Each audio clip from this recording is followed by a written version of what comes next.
We, the grade 9 students, are here to explain the physical features of India. The Himalayas. The Himalayas are some of the world's highest peaks. They contain three separate ranges: the Himadri, the Himachal, and the Shivalis.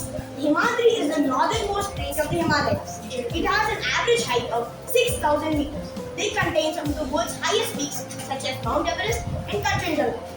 The climate here is extremely cold and harsh, with little to no vegetation. Importance of Himalayas. Himalayas are not just the mountains, but they are India's lifeline. They act as a barrier for invaders and cold winds. Now, I am going to explain about the northern plains. Northern plains are wide and fertile lands in the north of India.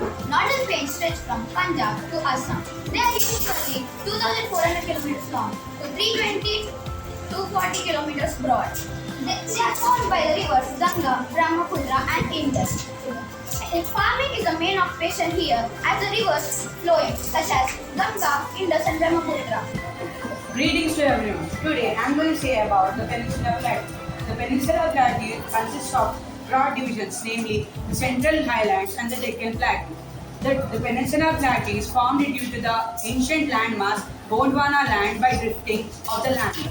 The Peninsular Plateau is lying in the southern part of India and divided into the Deccan Plateau and the Highlands and Central Highlands. The Deccan Plateau is bounded by Godavari, Krishna and Kaveri, while the Central Highlands are bounded by the Satpura ranges in the south and the Aravalli Hills in the north. The Peninsular Plateau in the east and west are bounded by the Eastern Ghats and the Western Ghats. The Western Ghats are the cause for the orographic rain in the Indian Peninsula. The Andaman and Nicobar Islands, located in the Bay of Bengal, are of great strategic importance for the country.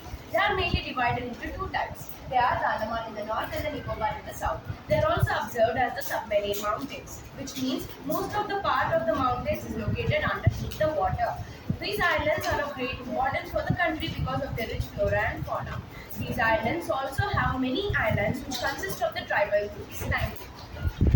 We, the students of 9th grade, are going to talk of the Lakshadweep Islands. The Lakshadweep Islands are small island groups located to the west of the Malabar coast in Kerala. Earlier, they were called Laccadive, meaning quiet and admitted. In 1973, they were all grouply renamed as the Lakshadweep Islands.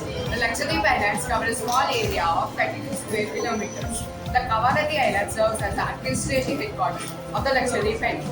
The Great Indian Desert, a Thar desert, lies towards the western margins of the Aravalli Hills. It has an undulating sandy plains which is covered with most of the sand dunes. This region receives very low rainfall below 150 mm per year. It has an arid climate with no vegetation cover. Things mainly appear in rainy season. Luni is the only large river in this region. It is located at the prominent Indo-Pakistan boundary. Thank you.